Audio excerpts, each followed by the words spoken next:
Ahí va a llegar el gol del Arsenal. Ozil. Marca Mesut Ozil.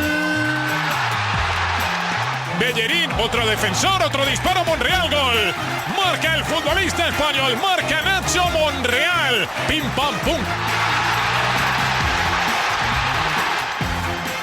This is Arsecast Extra. Hello and welcome to a brand new Arsecast Extra, as always, with James from Gunnerblog. James. Goodly morning, goodly morning, goodly morning, goodly morning, goodly morning, goodly morning, goodly morning, goodly morning, oh, goodly morning. Wow.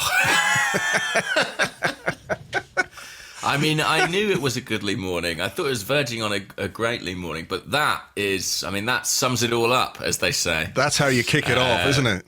That is how you kick it off. I mean, that's congratulations. When did you rustle that up? I was lying in bed this morning. Went out last night for a couple of pints. I was lying in bed this morning, and all I could think of was, the blog and the podcast and stuff like that.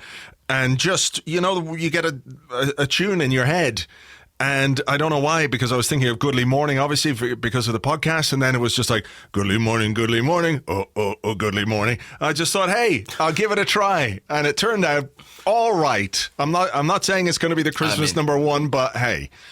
Don't rule it out. I think it'll be popular. I enjoyed it. Goodly morning to you too. Goodly morning. How is your mood? I have to say I'm feeling quite buoyant. I can't remember, I said this in the blog today, I can't remember a game that's stuck with me for quite as long as this one has. You win a game, it's great, it's enjoyable, blah, blah, blah. But there was something about this game, something about the occasion, something about, obviously, the opposition. But I don't know, it's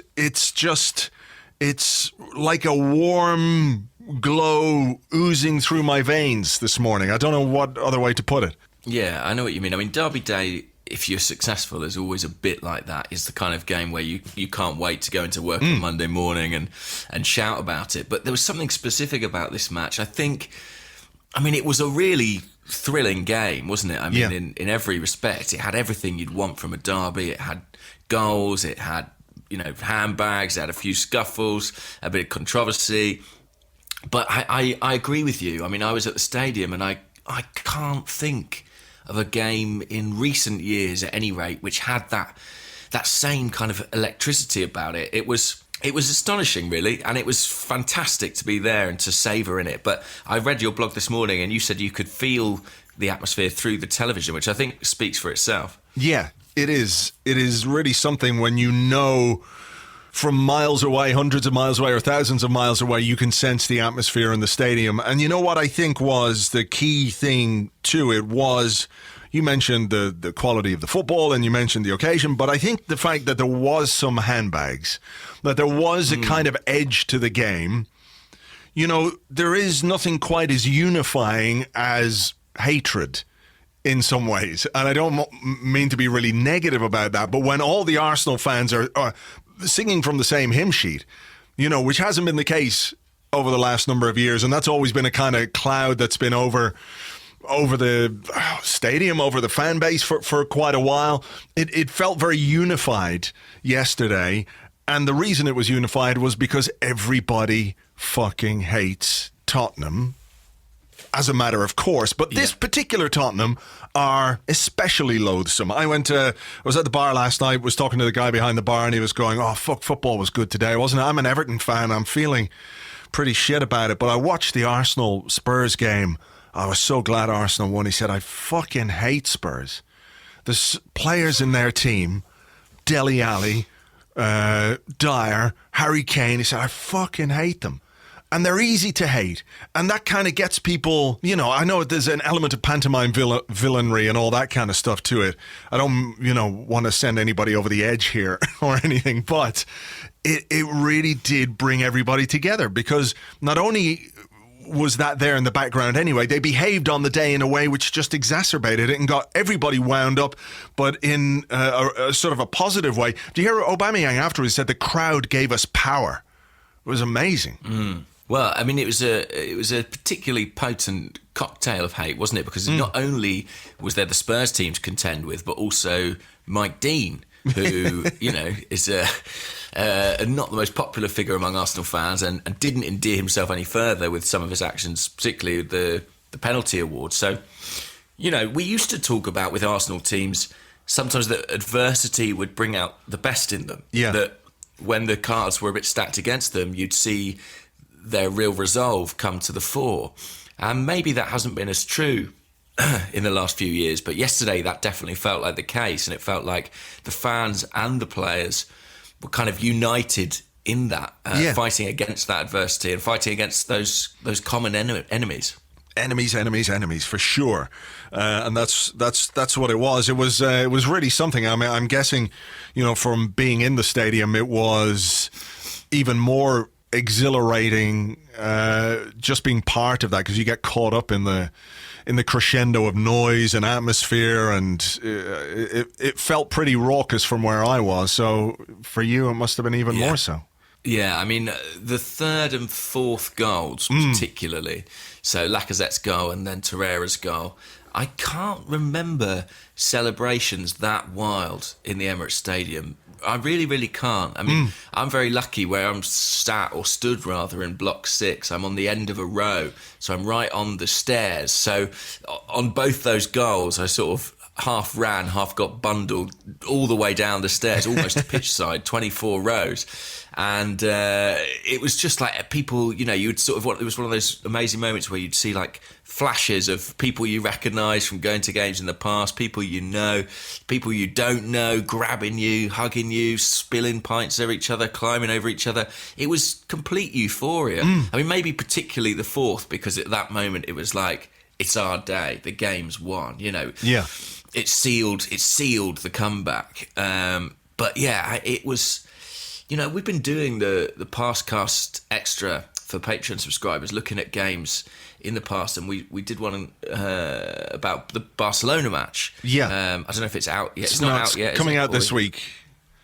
Okay, so it's one to savour. But in that, we spoke about how kind of that sort of was the most, the most atmospheric moment that we could really remember at that time at the Emirates Stadium.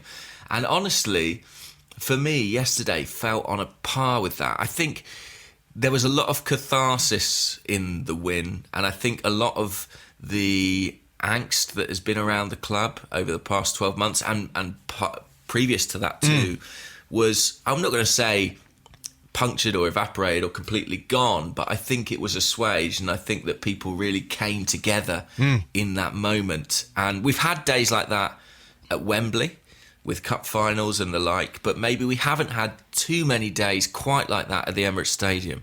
And so from that point of view, it was really, really special. Yeah, the fact that we scored 2 goals within 2 minutes as well, it always has an impact. Like I said, in the 75th minute, Torreira in the 77th minute. And it's been quite a feature, hasn't it, of Unai Emery's team this season, is to score goals in quick succession. And when you score 2 goals like that, you're always going to be excited. But when you score 2 goals like that to cap a comeback against that pack of fuckers, it's even more so. So look, let's delve into it. Let's get into the game. Let's get into the lineup and the team selection. He stuck with the back 3. There was no Mesut Ozil. I'm sure we have a question about that, so we'll leave that until the second part of the show, because I think we should absolutely focus on what was good about yesterday and who was there yesterday rather than who wasn't. Sure. No real surprises in the lineup then, considering who wasn't there. I think his only real choice, or the only real choice he was going to make, was between Ramsey and Mkhitaryan on the right-hand side. Yeah, and I think, given the team he picked to travel away in the Europa League, I think that told us a lot about who was going to start in this game. I was in 2 minds about back 3 versus back 4 a week ago, and then over the course of the week sort of came round to the back 3. I think, the wing backs offered enough going forward. I thought it would give them something to worry about. And actually, I thought we started the game really well. I mean, ultimately, I know we were losing at half time, but the first 15 minutes or so, we were all over them. It's the best we've started a game this season, I think, and we were really snapping into tackles. We were up for it. We were competing for every ball, every second ball. We were first there. We had them on the back foot, unquestionably. It was a really, really good start. And that, for me, was a positive as well, because, whatever analysis you might make of how we're starting games or playing in the first half of games, whether it's deliberate, tactical, whether it's just something that's a hallmark of this team at the moment under Unai Emery. If you couldn't get a fast start or a bright start in a derby, you would be a little bit worried, wouldn't you? But it was there. We really pressed them. We worked hard and got the goal fairly early on. It was about 8 or 9 minutes in. Aubameyang fouled down the left-hand side. What was Vertonghen thinking? What on earth was he thinking, a player of that experience? I've no idea. I mean, I suppose I should briefly touch on Tottenham's lineup, and they went with Vertonghen and Foyth as their centre halves, left Alderweireld out, which I have to say I was delighted with. Thank you. Yeah, thanks for that. Thank you very much. And both players committed major errors in the course of the game. Vertonghen's obvious one was the penalty, and he almost didn't really protest it. I mean, he knew he was banged to rights on it. It was a gift, and very calmly tucked away by Aubameyang.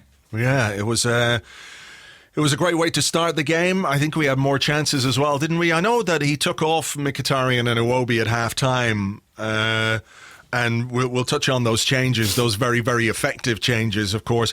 But I thought both of them started the game quite brightly. Iwobi down the left, Mkhitaryan on the right. I mean, in the first minute, I think Mkhitaryan created a chance for Aubameyang. So maybe any disappointment, maybe that we didn't press home the advantage a bit, considering how on top we were? There were a couple of big chances, weren't there? I mean, one fell to Iwobi from a Kolasinac pullback, I think it was. And good effort, it was good save. It's one of the, it was one of those where I've seen Iwobi lean back and put those over the bar so many times that I thought he did pretty well, actually, to keep it down and get it on target first time. So it was a decent enough save. And then Bellerin, wasn't it, arriving at the back post? I think it might have been another Kolasinac cross, and very well blocked by Ben Davies. That looked goal bound, really, when Bellerin was arriving on it. So we did have chances in that respect, and you did have that sense, that slight worry that you always do in these games, that we didn't necessarily press home that advantage. We weren't clinical enough, maybe, with the opportunities that we did create.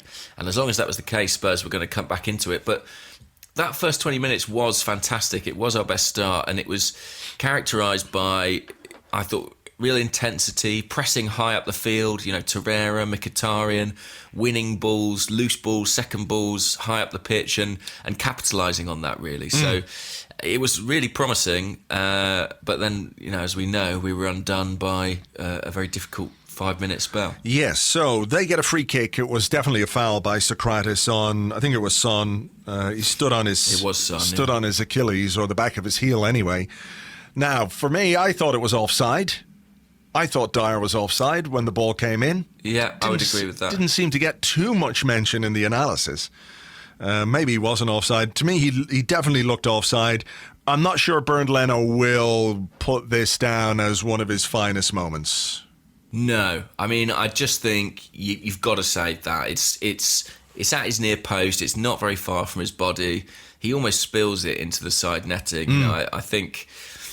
Manuel Almunia would be disappointed with that. So I think Bernd Leno should be very disappointed indeed. So I think that's got to go down as an error from Leno. Okay, so after the goal, he went over and he shushed the Arsenal crowd.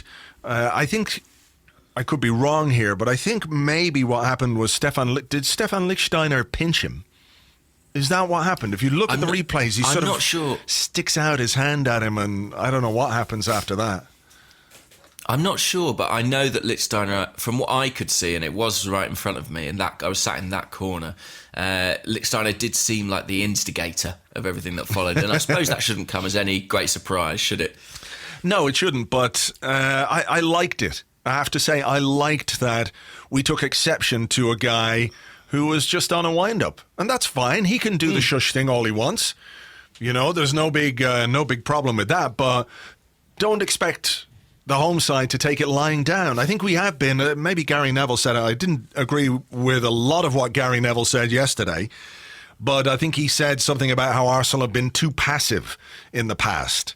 And I think that's true. And we weren't passive yesterday. We were reactive, And the fact that we got involved and got in among them, Guendouzi running down the line to get involved with Dele Alli, Ramsey in there as well. What's his face? The stupid head bloke, I can't remember. Eric Dyer telling Ramsey, sit back down. Okay, he will for a few minutes. You wait and see.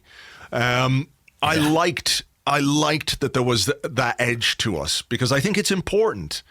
You know, we can talk about tactics and we can talk about shape and team selection and football style and everything else, but attitude and mentality is a big part of football and being a successful football team. Being hard to beat or being difficult to play against, it goes a long way. And I think there was something different in our attitude yesterday. Maybe it was just for this particular game, but it was very welcome, and I hope it's something we continue. Yeah, and you know what? I loved it. I mean, it was one of those things you kind of envisage commentators saying, oh, we don't like to see that sort of thing. And I was thinking, we do like to see it. We love to see it. It's what we want from a derby game. And it's what you also associate with some of the most successful Arsenal sides of the modern era. You know, that little bit of aggro. And you know, what's interesting actually is that we had, I think it was the starting 11 we played yesterday had a combined 19 derby appearances compared with something like 70 or 80 for Spurs. They mentioned that on Match of the Day last night. And it was two guys who are completely new to the club in Lichtsteiner and Guendouzi, who have no experience of the derby, who were probably at the forefront, along with Aaron Ramsey, of what was going on at the side of the pitch after 1-1. And that just shows really that I think we've signed good characters there. We've signed people who get it, you know, who understand the rivalry and what it means. And as a fan, that's absolutely what you want to see. I mean, Guendouzi is a great example. I'm sure you've seen the clip of him leaving the stadium yesterday in his car, celebrating out of the window of his car. You know, someone else is driving, by the way. Yes, we should point that out. Yeah, don't try this at home. But you know, these players who are new to London, new to Arsenal, new to the Premier League, and yet have embraced this rivalry and what it means to our culture as fans. So that was fantastic. And also I just thought in that moment, as a fan, if you see heads go down, you know, if Spurs equalise and you see heads go down, you see players pointing the finger at each other, you see arms, you know, waving in frustration, then maybe you're concerned yourself and you lose a bit of belief. But seeing that bit of fight, you thought, even at 1-0 and even ultimately at 2-1, you know, we're not going to let this go. Yeah, for sure. I mean, I think Hector Bellerin was involved in almost everything that was scrappy about yesterday. The bit late on when Winks was having a go at Granit Xhaka and Xhaka was just sitting on the pitch laughing at him, Bellerin is straight over there. And I think we even saw some of it in the after the second goal, or when the penalty was awarded. For me, dive. What did you think? I think dive, yeah. I think dive. I mean, what I would say, and it's not a day for being negative, and I actually think Rob Holding had a really good game yesterday. Yeah. I would say if Shkodran Mustafi had gone sliding in like that, we would say, stay on your feet, mate. Do you know what I mean? Yeah, that's fair. That's fair. It still doesn't negate the fact that it's a dive. It's still a dive. Yeah, okay. Yeah. So then we have a reaction in the box and the players are pissed off and Kolasinac is shoving Sissoko around, I think. And I like that as well. I mean, at no point did I think Kane would miss. I was absolutely sure he would score the goal. But I liked again that it wasn't a case of, oh, fuck, now look what we've done. We've gone 2-1 behind. We were up and, oh, geez, what are we going to do here? It wasn't that. The reaction was, fuck you. Fuck you, fuck you, fuck you. And fuck you, and while you're there, fuck you as well. That's what it was. And that, I think, played a big part in what we did in the second half. You know, that the mentality was there. And they talked about it at halftime. Aubameyang said something about they talked at halftime and they knew they had the mentality and the character, you know, to come back and do something. So Kane scores, it's 2-1. We go in at halftime, disappointed, but what was your feeling at halftime as to whether or not this game was salvageable for us or whether it was going to get further away from us? I mean, the first few minutes of the second half, they were slightly on top, I would have said. They had a couple of dangerous crosses and what have you. But I have to say, I didn't feel as disheartened as I should have because perhaps we've seen it so often this season. We know we're a team that can produce in the second half. I think so. And I think we have a coach who we trust to implement changes at half-time, or at least try and make changes at half-time. I mean, I must say, I didn't anticipate a double substitution. I don't think anybody anticipated such a big change at that point. But I do think that as much as I liked the fight that we showed at the end of the first half, we did lose our way a little bit from a playing point of view. I think Spurs maybe got to grips with the plan that we were trying to put in action. Maybe they'd seen the Bournemouth game and done a bit of prep, and in the course of the match they adjusted to it slightly. I felt we were struggling we didn't show much attacking threat really in the second half of the first half. And ultimately they were squeezing us in midfield. Granit Xhaka yesterday, we're used to him racking up 100 passes a game, something like it. Yeah. I think yesterday he got about, let me have a look, 54 it was. And his passing accuracy of 83%. So they, I think, looked to press him, they looked to target him, and I think that did stop us playing. It put a big onus on the centre-halves, Holding and Mustafi, and the wing-backs to create. And I think Emery saw that and thought, I need to change this, and I need to bring on somebody who is going to give the team a bit more presence in central areas and who's willing to track back. And Aaron Ramsey was that guy, really. I mean, a huge impact from him. And I know you talked about the possibility of him starting this match because he had derby experience, and great minds clearly think alike, because Unai Emery, he referenced exactly that, didn't he, in his press conference? He did, yeah. And you made the point that we had, 12 games or whatever, 12 derbies, and they had whatever. 19. So, so it does make a difference in games like this, having somebody who knows the game and knows the intensity of it and knows what it means. And I don't necessarily think he took off Mkhitaryan and Iwobi because they were playing badly.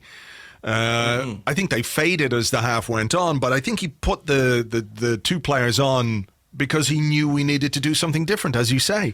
Ramsey's movement almost immediately started causing them problems because he does give you that threat between the lines. He spoke about it after the game as well. He said, what were your instructions? And it was, get between the lines and bring other people into play. Brilliant ball from Hector Bellerin to send Ramsey in behind. He spotted Ramsey's run, inch perfect pass. Ramsey's touch then to Aubameyang, and what a finish. Holy shit, he really hit that well, didn't he? It was like the Pires goal at White Hart Lane a few years ago where the ball sort of rolled across to him. It just broke through him and he curled it the same way, more or less. The goalkeeper got a hand on it that day, but Lloris was just rooted to the spot. Yeah, it's a great strike. I mean, I think Aubameyang, when he scored against Cardiff, there were stats flying around about how he never scored from outside the box. It was incredibly rare. Well, he's done it again in an Arsenal shirt. And I think credit to Aaron Ramsey as well. It's a great run from him, but also a great piece of awareness. Like he barely looks, before just shifting that ball inside to Aubameyang. I think it's really great play from him and a fantastic finish. Aubameyang, I mean, there have been question marks over, he's a great goal scorer, but what else does he give you at centre forward? Well, yesterday he led the team for tackles. He provided an assist. I thought it was an outstanding all-round centre-forward display from him yesterday. Yeah, I agree. I thought it was probably his best game for the club since he's joined. I know he scored a lot of goals, but in terms of overall performance, I thought it was by far his best game. I think you could say that as well about, say, Kolasinac, who was subject to some criticism here on this podcast last week.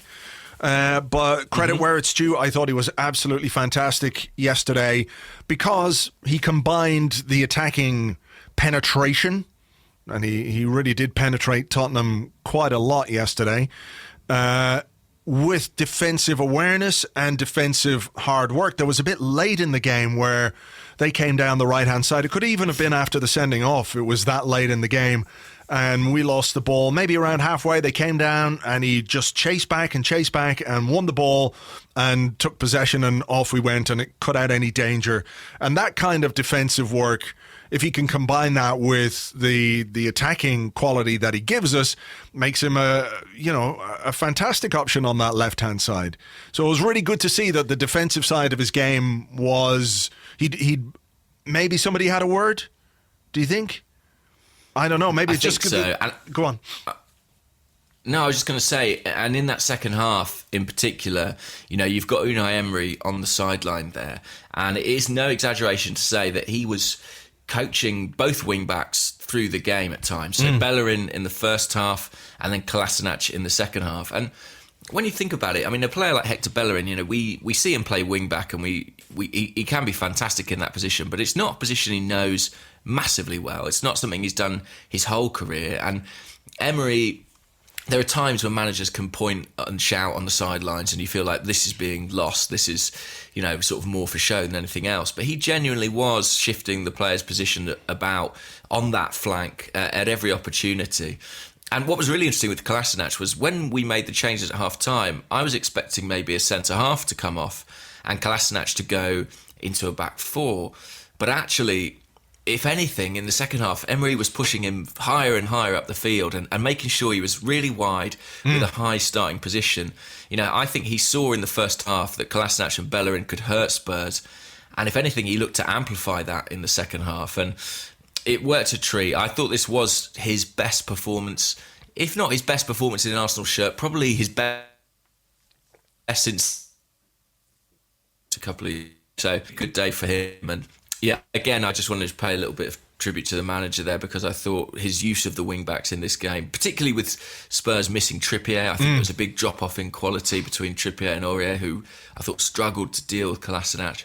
I thought it was really smart work from the coach. Yeah, fair play. We have to give him credit as well for those halftime substitutions. They absolutely changed the momentum of the game and changed the way we threaten them. Like you said, I wasn't expecting a double change, maybe a change at halftime. I can't remember the last time Arsenal made 2 substitutions at halftime in a game that wasn't friendly. So it's a brave move from the coach, and he really thinks about what way the game is going. The quote I think I put on the blog today where he talked about, I envisaged this scenario. This was one of a number of scenarios that I thought about. If this is the situation, what will I do? And I love that attention to detail. He said, before the match, I prepared in my mind different situations. One was this. It's not quite chalk and cheese from what we were used to in the past, but having stuff prepared and set in stone for different in-game scenarios is really excellent from Emery. I like that he's thought about these situations, that he's thought about the possibilities. What do we do if we're 2-1 down? What do we do if we're 1-0 down? All of that sort of stuff. The changes that he thought about and the plans that he made worked. They absolutely worked. And I think if we talk about maybe Kolasinac having his best game as an Arsenal player, I think this was by far Emery's best day as Arsenal's manager. Yeah, I agree. And I think actually that idea of preparing substitutions and possibilities for during the game makes all the more sense when you see how passionate and how caught up in things Emery can get during a game. Yeah. I think there's probably an argument that when you're that invested and involved in every kick of the ball, it probably helps to be able to step back and say, well, what did I prepare before the match? Rather than being caught in an emotional decision, to be able to fall back on your preparation and fall back on your planning. And I thought what he did in the second half was really smart. I mean, he effectively inverted the front three because, he went from having Iwobi and Mkhitaryan playing off Aubameyang to kind of having split strikers with Aubameyang and Lacazette, who seemed to be playing almost in the channels, and then Ramsey given more freedom to break between them. It worked an absolute treat, and Spurs couldn't live with it. And the physicality of Aaron Ramsey, that sheer running energy, not to say his technical skill, is so difficult to live with. And I think coming on at half-time against legs that are already a little bit weary, his impact was heightened. And it was a really stunning demonstration of what he can offer. There's been a lot of talk about, well, how do we use this guy? He's going to be leaving at the end of the season. To what extent should he be involved?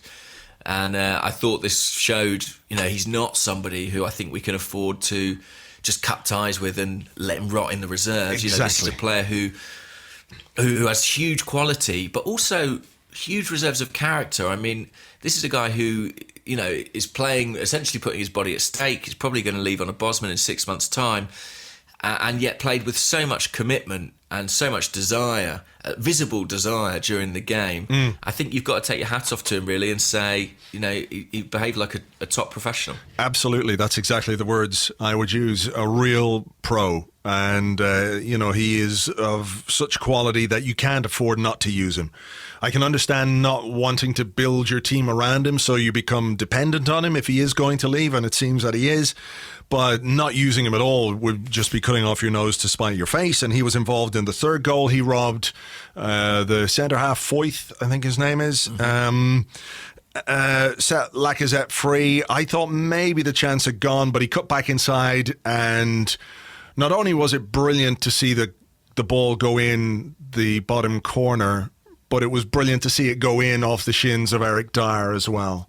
That made the goal all the sweeter for me. I mean, couldn't happen to a nicer guy, could it? Listen, he had that coming. He had that coming from the moment he gave the shush sign to the Arsenal fans. He was asking for trouble, and it came back to haunt him. I can't bear Eric Dyer. I find him such a one-dimensional, infuriating player.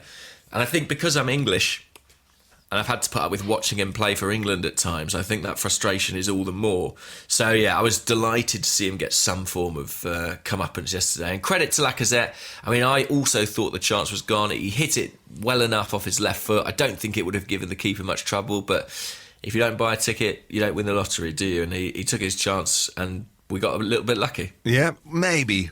Lucky, or, if you take a shot from there and the defender doesn't defend properly, he just sort of stood there with his hands behind his back, you just get that little bit of, good fortune, I think might be good fortune, maybe. Or maybe Lacazette thought, I'm going to cannon this off Eric Dyer and into the net to serve him right. Yeah, piece of football genius there. Yeah, but Dyer involved in the fourth goal as well. Lovely move from Arsenal. Aubameyang picking it up on the right-hand side, cutting back inside, playing a ball inside the channel to Lucas Torreira, who's bombing through there. It's quite why our defensive midfielder is that high up the pitch. I don't really know, but I have no problem with it considering what the outcome was. Dyer left on his arse, which was brilliant. And if you watch replays of the goal, he throws a bit of a tantrum when the ball hits the back of the net, as if it was somebody else's fault that he got turned by a 5'5" Uruguayan, who then took it on and blasted home the goal. Really good finish from Torreira. It was one of those positions where I was going, is he going to shoot? Is he going to square it for Lacazette? But it was like, nah, this is a position I'm in. I'm going to just tuck this away. And you could see what the goal meant to him as well. He was almost in tears, wasn't he? He just really got caught up in the moment. Yeah, he really did. But I mean, if there's one thing we know, I guess, about Uruguayan footballers, it's that they play with plenty of passion, and you saw that in his celebration. In his celebration yesterday. I mean, it's a great take. I thought he would square it to Lacazette potentially, but he hit it firm and true, and he threatened a goal before that yesterday. I think that he had a couple of efforts from the edge of the box. One in the second half fizzed just past the top corner, didn't it? After I think Mustafi had a shot cleared off the line, maybe from a corner. But anyway, he eventually got the goal, and it was a great moment. I think it was sort of a perfect crowning moment on the day, because the Arsenal fans have really taken Torreira to their hearts because of how excellent his performances have been, frankly. I mean, Bernd Leno said he had another perfect performance. He really has made, his presence immediately felt in the Arsenal midfield. It feels like the midfield's now built around him, essentially. Yeah. And he's been so beloved of the Arsenal fans. They've been singing his name. And then to get the goal, his first Arsenal goal in the derby, it just really set the seal on things. And the party started there. I mean, from that point on, we had a scare at the other end, but it wasn't long before the olays were starting. The olays, yeah. Normally, I'm like, oh no, don't do olays. Yeah, I know. It's sort of like the equivalent of 60,000 people doing the shush. You're asking for trouble. You always feel like you're inviting trouble, and I know it's ridiculous, but it just it doesn't always sit right with me. But I thoroughly enjoyed them yesterday, I have to say, and I thought Torreira in general was brilliant. As much as anyone, he set the tone for our performance with the way that he got stuck into Tottenham and into the tackles, and how he fucking got well into this game. He was well and truly up for it, and I think that's true obviously of all the players, but He's got the benefit of being new as well. They had a man sent off, Vertonghen sent off. Don't think he can have any complaints. And from 2-1 down... I was just relieved. Go on. Relieved it wasn't a more serious injury. It looked bad at first. They were doing all the waving of the physios on and things like that. So hopefully that was just to sort of convince Mike Dean to do the right thing. Yeah. Because Lacazette obviously played on, so he was all right. It was a bit of a nasty one, though, in fairness. It was a bit of a nasty one. It was, yeah. Bad tackle. Yeah, considering he's just coming back from injury as well, the last thing that we need is another injury. So 2-1 down and 4-2 up, and Tottenham, well, they do it again. They get into a winning position and they blow it. It's almost like... It's the history of the Tottenham. You know? Yeah. It's very much like that. I'll never tire of the fact that the history of the Tottenham has reached sort of mythic status on the continent. It's the history of the Tottenham. Has reached, it's that story has permeated all cultures. They are known as perennial failures, and it's happened again. They've thrown away a lead against Arsenal again, and it was just a tremendous afternoon. It was one of those perfect football days. It's sort of grey, a bit drizzly, and it ended in Spurs fans traipsing out of our stadium, giving the wanker signs to each other for leaving early, which I enjoyed. And just the Arsenal fans, a lot of them stayed in the ground after the final whistle, which you don't always see. There was those great celebrations with Aubameyang and Doozy and the crowd in the North Bank. It was just a really, really fantastic day, and something that we've had this unbeaten run kind of rumbling along, and it felt like we needed a result to crown it, really, to a sort of milestone result to really set this team on its way. And I feel like we have that now, and we go to Old Trafford for another massive game in the best possible spirits, really. Yeah, for sure. It feels like a step forward. Did it feel like that to you? For me, certainly it's the most... What was it Amy said once on the podcast? A team sometimes needs a fuck-off win. I think this was a fuck-off win. It really was in the context of the season so far, in the context of Unai Emery's time in charge. He had to win one of these big games coming up. Against United or Tottenham because of what had come previously, losing to Chelsea, losing to Man City, drawing with Liverpool. As he said himself, after the Liverpool game, it's not sufficient. And he knew that he had to get his team over the line in this game in particular. I think more than the United game. I think this was the really, really important game because... Not only is it the North London derby, not only is it the fact that they are the old enemy, but we went ahead of them in the table. So all of a sudden, they're looking at this game, coming into it in good form, having beaten Chelsea, beaten Inter Milan. They're full of confidence, full of maybe some arrogance if you look at some of the stuff that was going around before.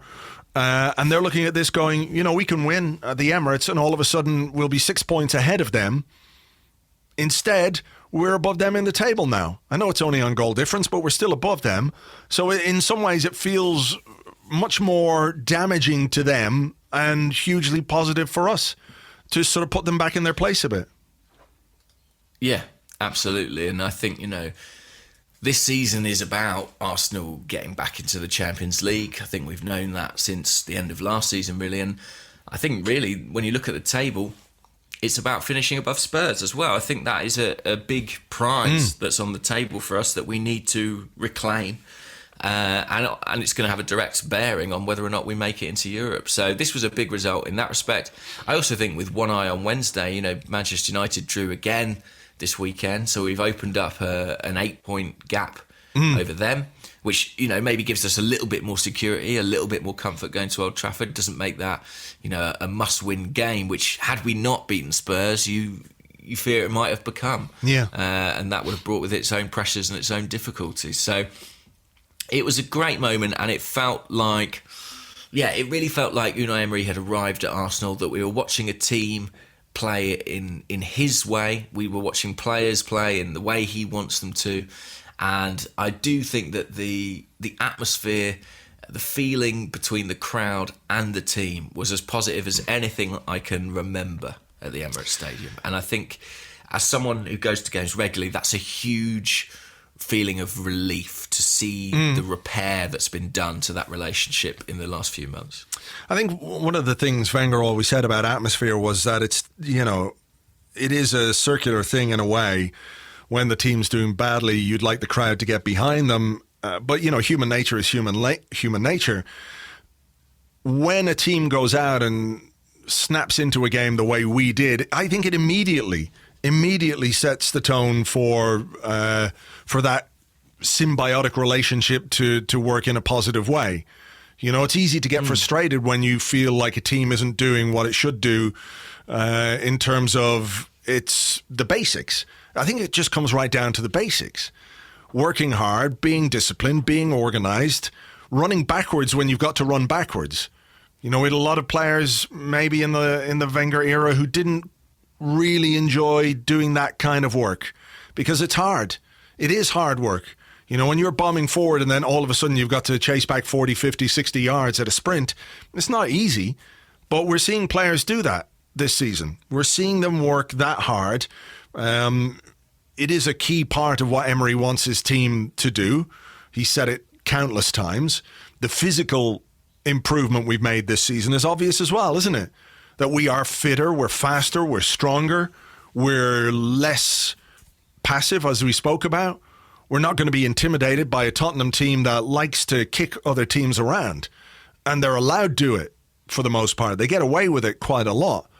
And we weren't going to be bullied by them. We weren't going to be physically intimidated by them. We weren't going to be outrun by them.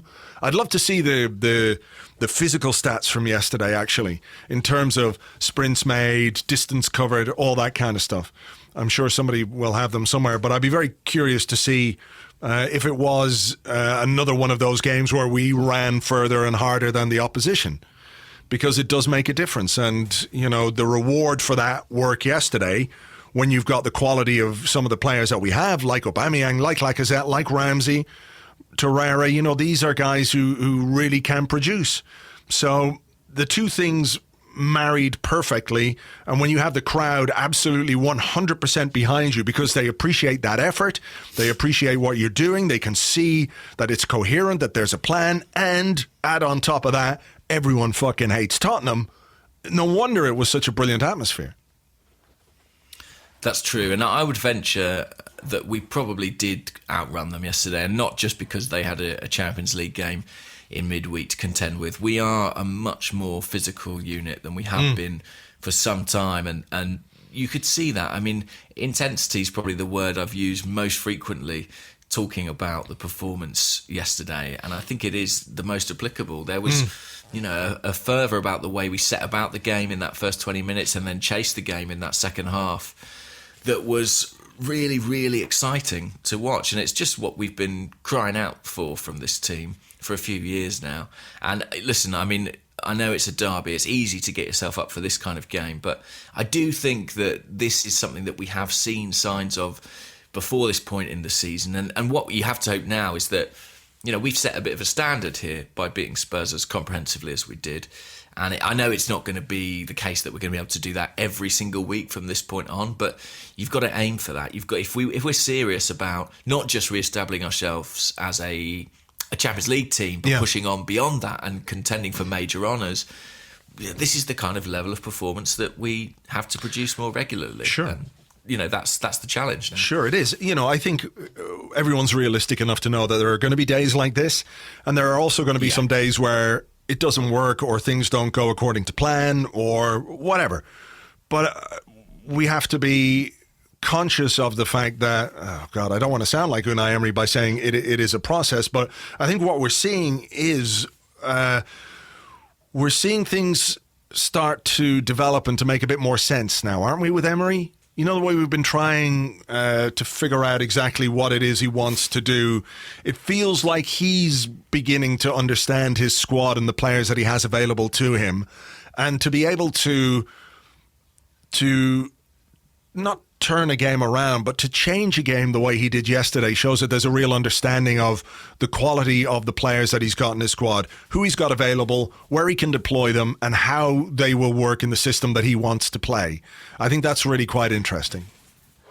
Yeah, and I think part of understanding and accepting what Emery's Arsenal is like is understanding and accepting that there isn't necessarily a best 11 and there isn't necessarily a best formation. I mean, this is a guy who will change the system and the personnel for each half of football, let alone each game.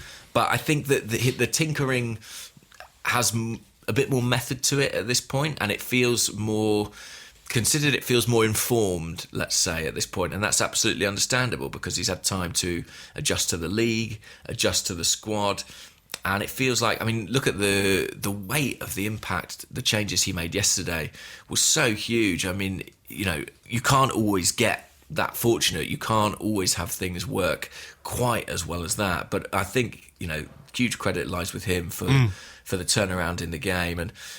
And I also think more broadly, I mean, there's been a big cultural change at Arsenal in the last few months, and I think a lot of different people deserve credit for that. But I think I would like to pay tribute to Unai Emery because I think he has been very classy since he came into Arsenal. And he, you know, it would be easy for him to make excuses and to say, well, look what I was left, and, you know, look at the atmosphere, look at the squad, there are problems. But he's never really done that. He's only ever spoken in positive terms about the process, about his affinity with the club. He's been a hugely positive, very dignified figure who's got results too. And we always said that replacing Arsene Wenger, you know, would be a good job, but a difficult job in some ways. But he has made it look relatively straightforward, and I take my hat off to him for that. Yeah, I think that's absolutely fair. So, look, anything else you want to comment on from yesterday before we take a break and go into part two? Only to say that I'd like to thank Southampton Football Club for putting the cherry on the cake of this weekend by moments before the podcast starting, sacking Mark Hughes, which I never tire of seeing Mark Hughes get sacked. And it happens quite often, doesn't it? Yeah, that's the good thing about it, really. If that's your hobby, watching Mark Hughes get sacked, then you're in luck. It comes around once a season. Yeah, I think it might be the last time, though. It's hard to imagine that anybody is going to jump to give him a job in the Premier League anytime soon. But look, let's not worry about that. Let's take a break. Take some moments just to continue to bask in the great result from yesterday. We'll be back with your questions and more in part two right after this. It's the history of the Tottenham.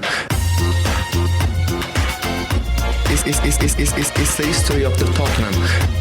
It's the history of the Tottenham. They miss always something. They concede many chances every game. Many chances every game. It's the history of the Tottenham. Tottenham.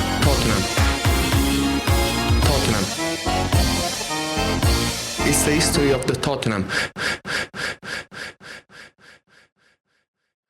Welcome back to the Arsecast Extra. This is part two of the show where we answer questions that you sent to us on Twitter at Gunnerblog and at Arseblog, and also on the Arseblog Facebook page, facebook.com/the Arseblog, which James is having some problems opening because he's got some internet difficulty. So we're muddling our way through this podcast. So if there are weird noises or delays or anything like that, please bear with us. In the first half, you'll have heard James mention the Pastcast Extra, which is a new podcast we do for Arseblog subscribers on Patreon.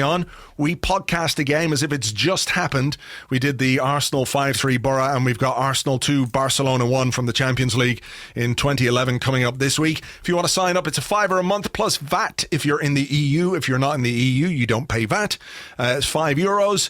Go to patreon.com/Arseblog, patreon.com/Arseblog, and thank you very much indeed. If you are already a member, it's greatly appreciated, and we hope to see more of you on board soon as well. So James, let's start with the big question, or the question that everybody is asking. today is about Aaron Ramsey and it's about Mesut Ozil, and I can't even begin to pick them out. Lots of people saying, why are we letting Ramsey go and paying Ozil this amount of money? It's a theme all the way through the questions. Let me ask you first, before we go into an actual question, what you make of Ozil's absence yesterday. He is out with a back spasm. James Ollie from the Evening Standard reported this conversation between the journalist and Unai Emery after the game, and Emery was asked, could he have played? And Emery said he has backache, and he was asked, when did he get that? I don't know. Was he here today? I don't know. And then he said, I'd rather focus on the players who were here.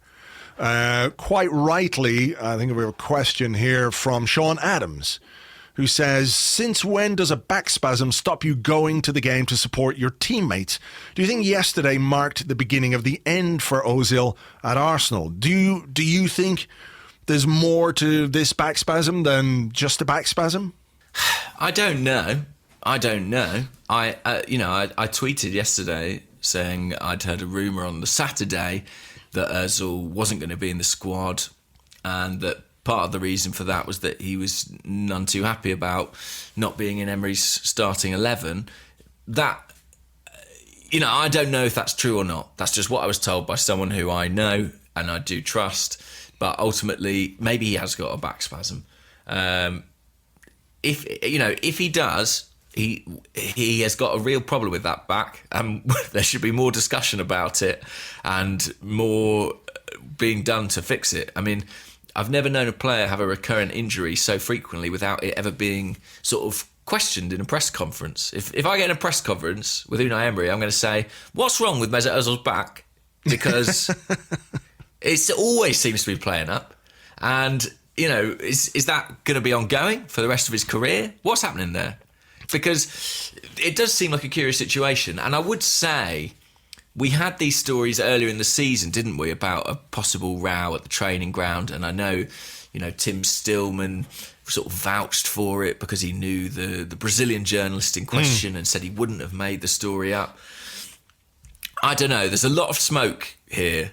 And, it's tempting to believe there might be some fire behind it, because it's not a great leap of the imagination to see that there might be some issues between Unai Emery and Mesut Ozil, simply because Mesut Ozil's accustomed to playing every single week, being the big star at Arsenal, and Unai Emery doesn't necessarily have a place for him in his ideal team. What did you make of it all?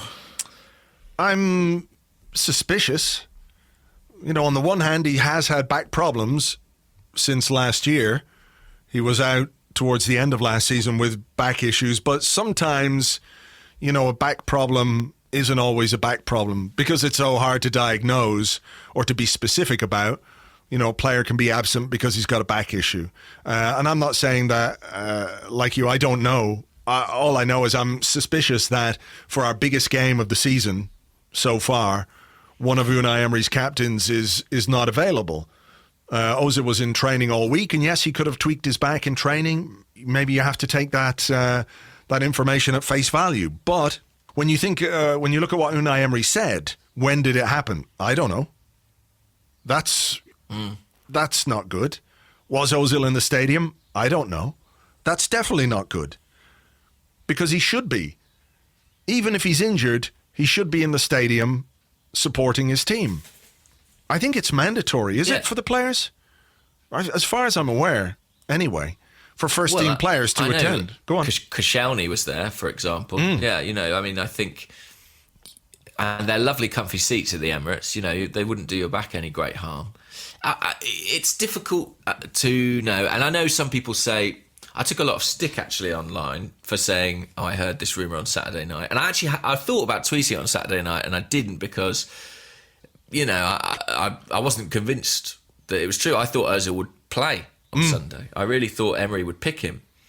And maybe he would have done had he been available. But I just think whatever the truth of the situation, there is a big discussion to be had about Mesut Ozil and his place in this squad moving forward. And watching the performance yesterday, I mean, I, like you, my inclination is to talk about the players who were involved.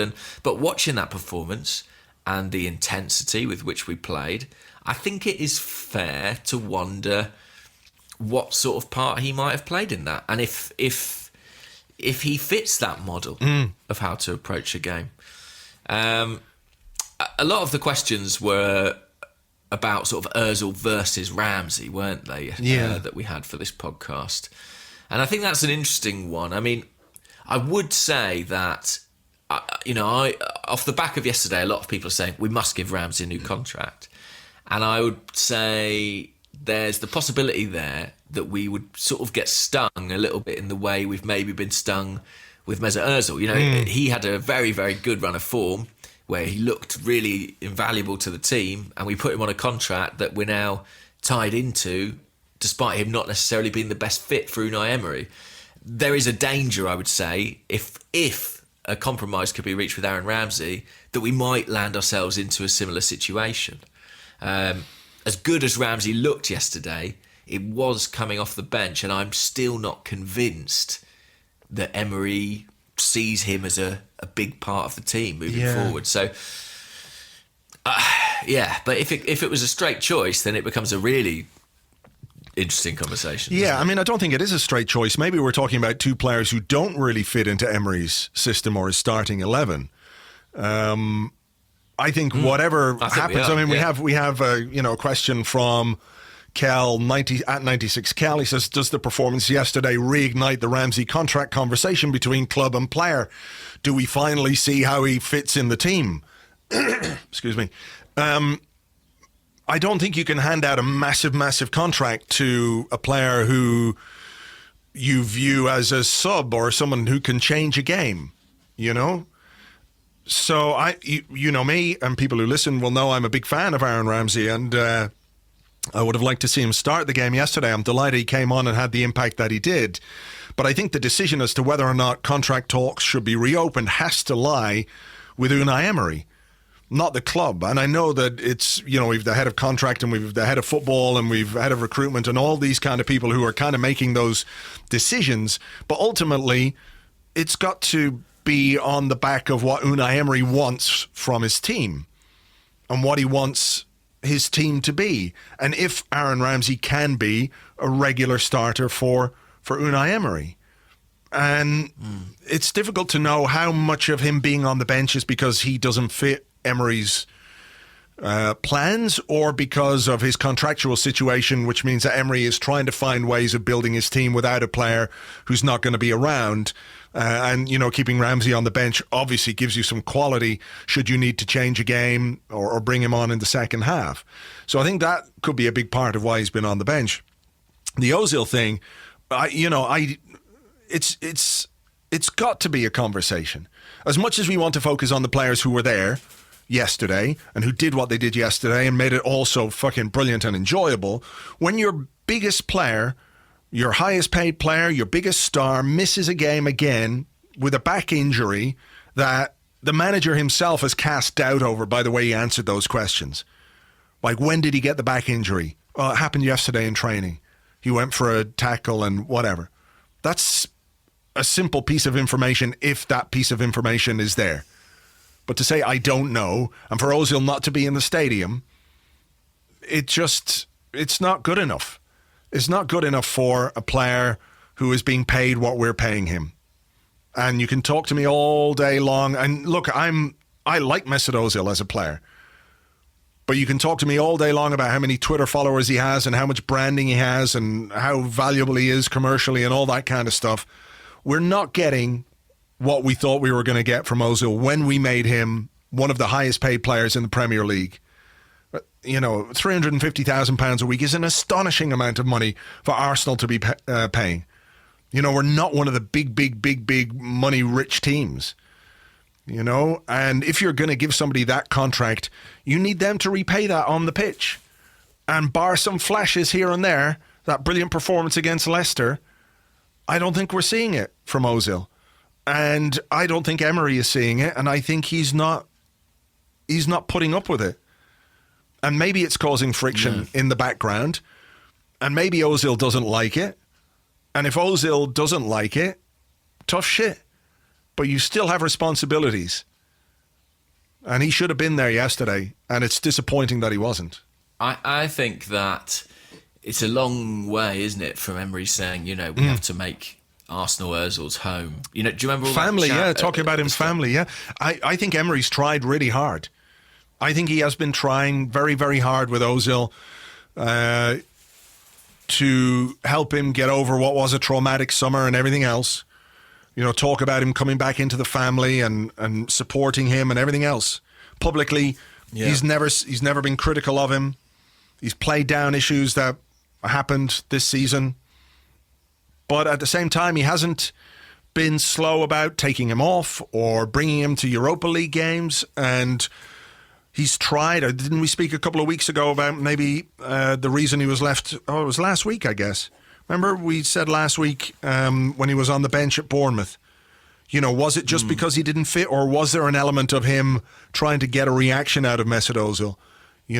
I'm so important, I shouldn't be left on the bench for a game against Bournemouth, which tells its own story, in itself. Maybe he did get a reaction. Maybe the reaction was not a positive one. And maybe that's why Mesut Ozil wasn't there yesterday. Maybe. I mean, it does feel a little bit like what happened with Aaron Ramsey, that Emery came in with the best intentions and really has tried to make it work, but it doesn't appear to have been working.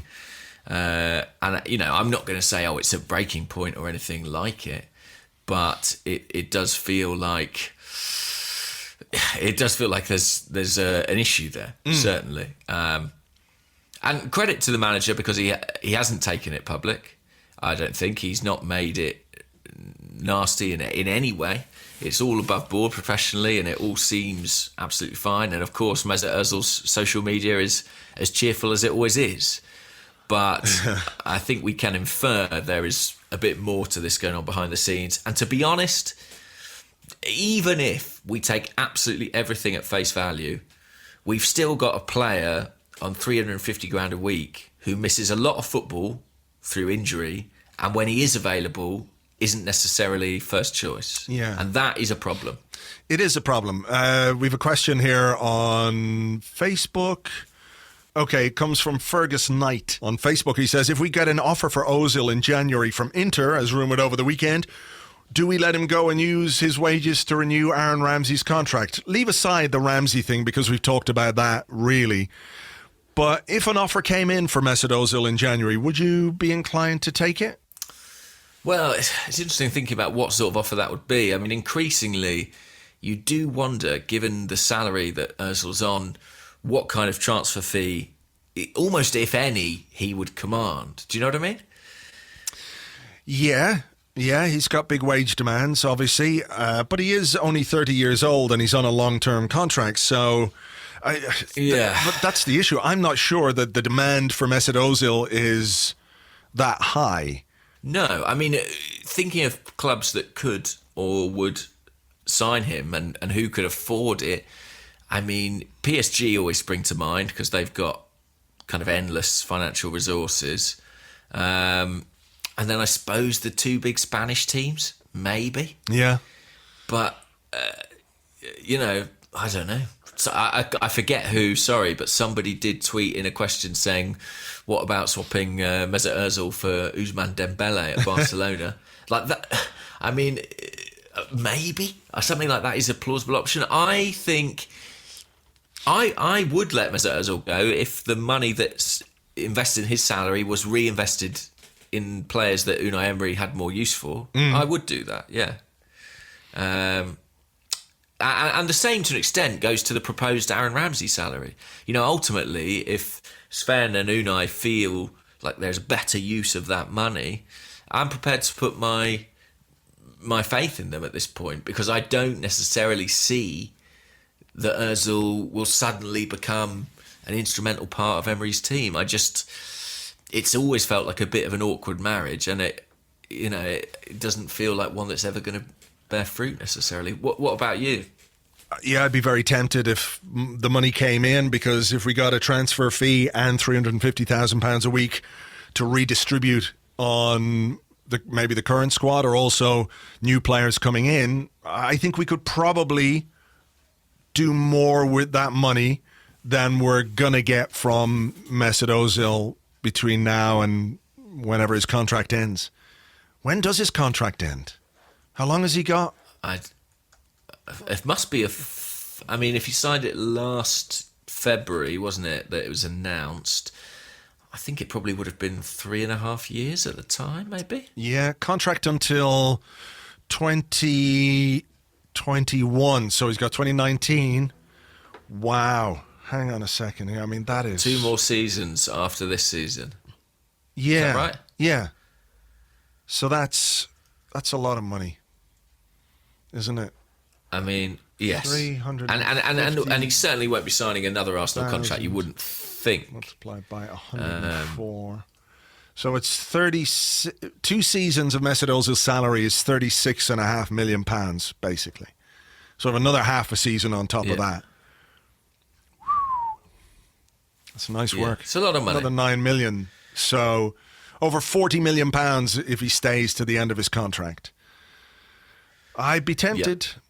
I'd be tempted. Well, I mean, that salary alone, I mean, if you think about some of the signings we made this summer, take Lucas Torreira, for example, you could get several of him, wages-wise for that Mesut Ozil chunk. But I think ultimately, we're not really in a position to kind of make that decision. I feel like it would take someone to be willing to take on that salary. And that just feels unlikely at this point. I never necessarily bought into the idea that Mesut Ozil wouldn't have had suitors at the end of his previous contract that was running out at the end of last season because, I really thought there would be clubs willing to sign him on a free transfer at that point, or maybe not a free transfer even. However, at this stage, his salary is so high and you've got to at least match that really for him to move. Yeah.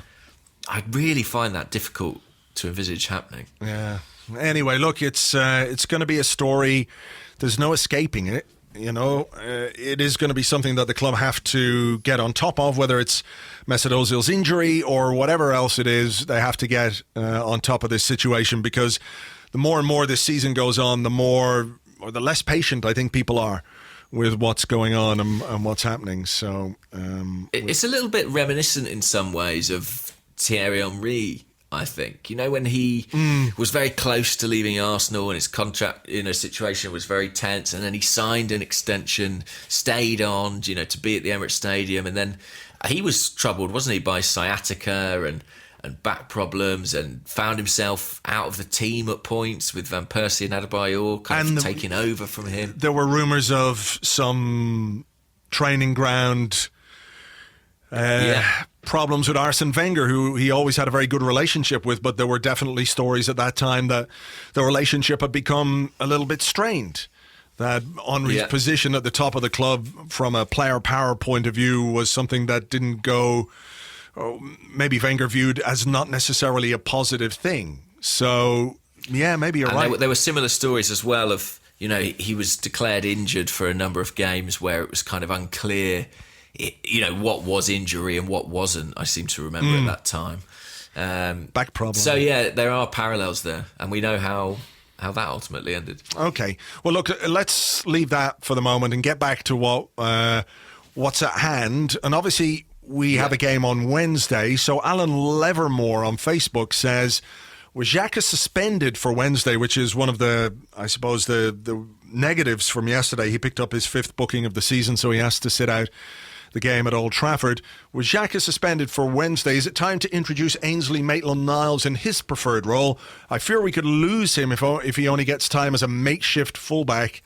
He says Granit Xhaka remains a flawed first choice, but I think Xhaka is a miss for Wednesday. Undoubtedly so. I mean, Xhaka and Torreira have formed a really effective partnership, and they were a big part of things yesterday, even if Xhaka was not as ball dominant as he can be in the centre of midfield. I wouldn't necessarily expect Ainsley Maitland-Niles to come in, nor would I expect Aaron Ramsey to take that position. I know a lot of people have said, well, that opens up a spot for Aaron Ramsey immediately. I think it'll be Guendouzi who plays alongside Torreira. And I think after his cameo yesterday and everything we've seen from this season, I think he's ready for it. I think it's going to be a huge test, obviously, to go to Old Trafford. But I think with Torreira alongside him, I think he's the best kind of analogue that we have for Xhaka. And I think he's the obvious choice to come in. What do you reckon? I think probably Guendouzi, yeah. I'm curious as to whether he'll stick with the back three. I think he will. I think he'll stick with the back three. If Mustafi's fit. If Mustafi is fit, yeah. He went off yesterday, so he may have to have a rethink in that regard. So it might be an extra man in midfield anyway, which could open the door for Ramsey if he's given the nod by the manager. I don't want to keep going on about Mesut Ozil, but would Old Trafford away be the kind of game that you would have picked him for anyway? I'm not sure. If you're not picking him for Bournemouth away, I don't know why you would pick him for Old Trafford and Manchester United away. So we'll wait and see. Maybe there might be a bit more on this over the coming days because we'll have a press conference from Unai Emery probably tomorrow. So we'll get more team news there. But for me, if Mustafi's not fit, then Guendouzi and Ramsey into midfield would seem to be a good way to fill the gap for me. Yeah, I think if Mustafi is fit, he'll stick with the back three. What do you think he'll do? I mean, John Foster, at John L. Foster, says, how do we line up on Wednesday without Xhaka? What do you think he'll do in the final third? You know, Lacazette had a big impact off the bench yesterday. Ramsey, too, we mentioned maybe as midfielder. Do you think Iwobi and Mkhitaryan will keep their places? Do you think he'll go with the second half team? What do you make of the sort of front end of the pitch? I don't quite know, because obviously Lacazette had a great impact. He came on. The fact that we had him to bring on, though, was great also. You know, if we go with the two strikers tomorrow and we need to change something, how do we do it? That's where I think he might have some reservations about picking Lacazette from the start tomorrow, or on Wednesday rather. Because if we are a goal down, or if we need a goal in the game, or we're trying to win the game, what do we have on the bench who can come on and have that kind of an impact? So I have a feeling he might just stick with Iwobi. Who else could he play on that right-hand side, though, rather than Mkhitaryan? I don't know. It's part of what makes this season interesting is figuring out what way he's going to do it. You know, he could surprise us again by playing a different formation, something similar to what we did at Fulham by playing two strikers. I don't know. It will depend on how he views Manchester United and what all his analysis of Manchester United has told him about what's the best way to get at them. Defensively, they're not great. So maybe it's, you know, you can afford to go a bit top heavy, which is a strange thing to say when you're going to Old Trafford, but maybe that's the best way to hurt them. Maybe. I mean, I think central midfield, they've really struggled as well. So maybe if he goes for three in there, you know, it might enable him to really dominate that part of the pitch. I think you make a good point about Lacazette and leaving something in reserve on the bench. I mean, there was a great stat on Match of the Day last night.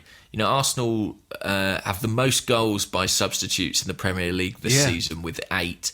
And they have the most assists by substitutes in the Premier League this season with 7. So I think, you know, with the goals and assists, substitutes have contributed 15 Premier League goals to Arsenal this season. I think that the team are in second place, it's 9. So we've had tremendous impact off the subs bench. And I think keeping one of Lacazette or Aubameyang back at this stage with Welbeck out and, you know, with Nketiah still developing, I think it's probably important. Emery likes to make those changes, doesn't he? He likes to switch things up in the second half. And he won't want to, you know, play all his cards in the starting 11. So I think Lacazette, especially having picked up a knock maybe with that Vertonghen tackle at the weekend, I think he'll start on the bench again at Old Trafford on Wednesday. Yeah, I think that might well be the case, but we'll wait and see what Unai Emery does there. Have you got a question, or did you just ask one? I do. This question is from Brad Dennett, who's at Bradley_Dennett. And Brad says, our team's transformation of character has been incredible. What do you attribute this to? Emery, the new recruits, e.g. Aubameyang, New tactics or something else? All of the above. I don't think it's any one thing, Yeah. is it? I don't think it can be any one thing. I think a new manager coming in obviously changes the way that players work and operate, and Emery is clearly a very passionate man. That's not me getting emotional there, by the way. I've just got a quite tickly throat today. So he's very passionate. You can see it on the sidelines. You know, when the goals are going in, he's gesturing to the crowd and, you know, getting everybody going. So that's part of it. He demands that from them as well, doesn't he? You can see in even those training session videos that they put up, you know, he's always looking at the positive side of what a player is doing. Yes, Hector. All this kind of stuff, you know? So he is bringing that kind of attitude to the team. I think as well, players are still in the what's the word I'm looking for here? In that phase where they're trying to impress a new manager. Most of them, anyway, are trying to impress a new manager and get into the team and become regular and play more often. So you've got that going for it. I think as well, one of the things that might be a factor is the fact that we've got a lot of good young players coming through as well. And the senior players will be looking at those guys, and they won't be blind to the fact that these kids want their chance and want their place in the team. And I think that keeps people on their toes.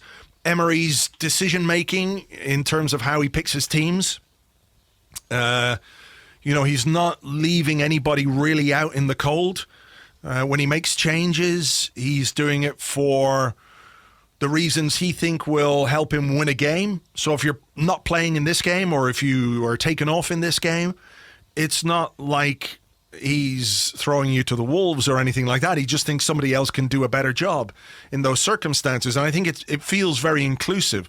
It feels like there's a good atmosphere within the squad, and they've bought into his methods. I don't think you see that kind of attitude and mentality if they have doubts about him and the work that he's doing. Because if they're going to training and they think, this guy, I'm not sure. Yeah, he talks a lot, but you would see that reflected in performances. And you don't become one of the hardest working teams in the Premier League in terms of distance covered and sprints and tackles and all that kind of stuff if the players aren't fully on board with what he's doing on the training ground. So I think that's a big part of it. I agree with you, and I think that's had a huge impact. I also think credit to the recruitment team. I think we've brought in a good mix of characters. You know, we mentioned Guendouzi and Lichtsteiner earlier. You know, they're at opposite ends of the age and experience spectrum, but both seem like the kind of guy that you want in your squad. And I think Aubameyang does deserve mention too. I think, you know, he's had a huge impact in terms of the morale. He seems to be at the centre of a lot of the camaraderie. I mean, there was a really nice moment, I think it was after his goal, there was a big sort of celebration in the corner, and then just as he was going back, he sort of took a moment and had like a little private celebration with Ainsley Maitland-Niles, and they had like a little, you know, handshakey, dancey thing that they clearly had established between each other. And it's like Ainsley Maitland-Niles is a young kid who's coming up into the squad. You know, I know he's been around the first team a while, but the fact that he shares that kind of relationship with a star as big as Aubameyang, I think tells you a lot about him as a player and what he brings to the squad. So I think his influence has been really positive. But I also think, yeah, of course, you're right. You're right to cite the manager and his influence. But it is a dramatic transformation, and I think we're seeing things from these players that maybe we didn't think they had in them, some of them. I think, you know, that shows how important it is to get these things right, because we're now starting to deliver something like the potential of this squad. And for a long time we were under-delivering, and we're now getting, you know, back to something approaching par. So that's good. Yeah, I like it when the players have each other's backs. You know, if there's a confrontation, back up your mate. First thing. Yeah. Just get in there and get fucking stuck in. And we did that. And we haven't always seen that. And, you know, by and by, it's the same players we've had for years. You know? But watching those players stick up for each other is a really positive thing for me. And I know special circumstances yesterday with the derby and everything else, but, you know, I think that was I think that was really great to see. We got a few just to sort of finish us off here. Another one was Brad Dennett again, actually. But he had some... Oh, why is this not working, for fuck's sake? I'm having a bit of a nightmare. He said, following the result last night, which picture or moment was your favourite? Socrates standing over Kane? Socrates chirping Son when he told him after the game that he dived for the penalty? Guendouzi celebrating, or others? I mean, the picture of, say, Kolasinac standing there about to thrust the corner flag into the ground while the players behind him are in a huddle celebrating the goal. There's something kind of epic and medieval about that, isn't it? It's like a warrior scene. Look at the bodies that I have slayed. Now I will put my sword in the ground. Fucking brilliant. Love that picture. I like that. I did like both those Socrates ones too, particularly the one of him standing over Kane is just a great photograph. And actually, I think he did a really good job on Harry Kane, Socrates. He played as the central centre-half of the three. And a lot of the time, it was almost man marking on Kane. He was following around. He was right in his back at every possible opportunity. I feel like with Socrates, you have to take the rough with the smooth. And there's plenty of rough. Like, he loves the physical element of defending. And I think sometimes he can be guilty of maybe loving that a bit too much. Like, for example, I thought his foul in the build-up to Spurs' first goal yesterday was a bit clumsy, a bit unnecessary. And I think there are moments where you say, you didn't need to kick that guy then, but he does love kicking them. So I think you have to accept that a bit. And what I liked about his performance yesterday was he was very vocal with Mustafi and Holding on either side of him. He had a big organisational influence. You could see it actually on the pitch. He was kind of pulling people around, moving them into position. And he showed some real leadership qualities at the back. And it's still, relatively early in his Arsenal career, but I think we're beginning to see what it is he brings. And I thought he had a good day, really. On balance yesterday, I thought Socrates had a really good game. Did you... Yeah. I imagine you probably enjoyed his antics. I at the end of the 90 minutes was amazed that he didn't get booked. There was one foul in the second half where it was well into their half, and I think he just stood there and held on to Kane. And yeah, I was fully expecting Mike Dean to give him a yellow card. I loved the way that he played against Kane. He didn't give him a fucking inch all day. Did Kane have a shot apart from the penalty? I don't think he did. I don't think he did. So he was physically all over him, which was brilliant. And Kane was really fucked off about it. There were a few times where he got up, having been toppled by Socrates, and he was complaining to Mike Dean, and it was great to see. But I loved the bit as well in I think it was second half again, where there was a foot race, Kane versus Socrates, and Socrates won it easily. He outpaced him. I know Kane isn't necessarily the quickest, but I thought that was fantastic too. I really enjoyed the way that he played. Like you, maybe he needs to pick and choose his moments a little bit in terms of where he makes the fouls. For the most part, he made the fouls in the right areas, which was high up the pitch, which was in their half, and also to prevent them making any headway, to stop breaks and to cynically break up the momentum that they were trying to build. And we've seen that happen to us so many times. So many teams have done that to us down the years, haven't they? Where, the cynical fouling, rotational fouling, whatever you want to call it, I like it. I like it because it means that you help nullify the threat of the opposition. It's not particularly Corinthian or anything like that, but fuck that shit. I'd much rather we made a foul in their half and gave away a free kick there than sort of do what we did a few games ago. Remember, was it the Palace game where we could have made a foul and stopped the ball around halfway and they went on and scored? So make the fouls in the other half of the pitch. And as long as you can get away with it without a yellow card, keep doing it. And Socrates did that all day yesterday. I enjoyed the bit as well where Lichtsteiner was going to celebrate probably the third goal and just fell over on his way. They were all doing knee slides and he was just running down and went head first, which was quite good. I enjoyed that part. But there were some great pictures, some really great pictures. Yeah.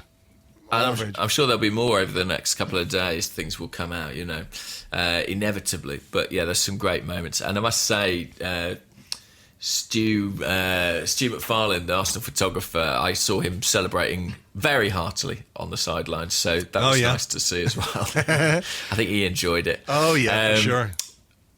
I had a question. Let me just get a question quickly. This is from Dom Fury, who's at Nicky Dom E Fury on Twitter. And Dom says, "Gentlemen, firstly, a very goodly morning to you." Goodly morning. To you too, Dom. He says, "My question is, how do I tell my beautiful and wonderful wife of 32 years that I'm falling in love with a 5'5" man from Uruguay?" Thank you, Dominic. Oh, tough conversation. But, yesterday was Rainbow Laces Day as well, so everyone can love whoever they like. Everyone can love whoever they like. He's winning everybody's hearts, isn't he, Torreira? Just the attitude and the fact that he brings to the team things which we've lacked. He feels like the missing piece of a jigsaw that we've been doing for years and years and years. And all of a sudden it fits. And there's not only a sense of gratitude that he's there, but a sense of relief that at last we don't have to scratch this particular itch anymore. Very mixed metaphors there. But he's really something. I'm enjoying watching him and watching him develop and becoming more and more important. There seems to be a unanimity about people's opinion about him. Everyone loves him. Who doesn't love him at this moment in time? So long may he continue to impress people the way he is. And I wish Dom and Lucas a very happy life together. May you have all the blessings. I think credit's got to go to our recruitment team because, look, I didn't know anything about Lucas Torreira. Granted, it's not my job, but I don't think these players are easy to find. I think if there'd been countless opportunities to sign a Lucas Torreira and we'd let it slip year after year, I think that'd be one thing. But I do just think it's one of the most important positions on the field, and it's really, really difficult to find someone with that specific collection of attributes. And we appear to have done it. And the way in which he's settled, I mean, bear in mind, this is a guy who's come from South America via Serie A. The way in which he's settled into the Premier League and adapted to it and acclimatised has been fantastic. And I keep forgetting that he's still only 22. I mean, he ought to get better. And that's a really exciting prospect. Momo, who's at Stephen CKC, says, and this is a bit of a sad story, he says, "My dog is blind." That's sad. But he says he needs reassurances of the colour North London is right now.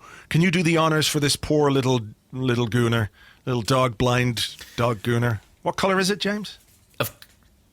It's very much red. Red. It's very red. What do blind dogs get? Do they get a blind dog? Or do they just have a human to help them around? I don't know. But I'd like it if a blind dog had like a smaller seeing dog. A seeing dog? Yeah. Or I can't tell if this is in bad taste. I feel like I've waded into this and I've gone into it and I don't know how I'm going to get out. Would it have to be a different animal? Because obviously blind people have guide dogs, so guide dogs or blind dogs could have, I don't know, guide hamsters? Right, yeah. A little guide cat or something. That wouldn't work. There'd be chinchillas, guide chinchillas. In that relationship. Yeah. A guide chinchilla. Yeah. I'm not sure it's going to work. But North London is very much red today, and let's just hope it's red in May and for the duration of next summer. That's what it's all about, really. James, it'll always be red. It'll always be red. Come on. You're very right. You're very right. I mean, there's only one team with a stadium in North London at the moment. So yeah, for sure. We've got that going for us. Exactly. Insert your own joke here about helping the homeless at Christmas time, folks. It's what everybody's doing. Yeah. It is what everybody's doing. Anything else? Have you got another question? Because I'm out and I think we need to go and get this podcast out to people who are waiting anxiously for it. So let's get it to the people, because I can't load any pages on my internet either anymore. So the fact that we've managed to get this far is something of a technical miracle. I've just had to shout all the way from London, and it's picked up on your mic in Dublin. It is. Al Boyd actually on Facebook says, Eric Dyer has a stupid fat head. Discuss. I think you've just summed it all up there, Al. No need for a discussion. There's nothing more to say. I mean, he's absolutely right. Yeah. He's absolutely right. Yeah, it's a ridiculous head. A ridiculous head. It is, and we had such fun ridiculing it yesterday. Shush that, you fucking motherfucker. Right, we're going to go. I'm going to piece together this podcast because there are bits which need to be pieced together. We'll do a bit of editing. Man United on Wednesday. We'll discuss that on Friday's Arsecast, so join us for that. Until then, take it easy, folks. Cheers. Bye-bye.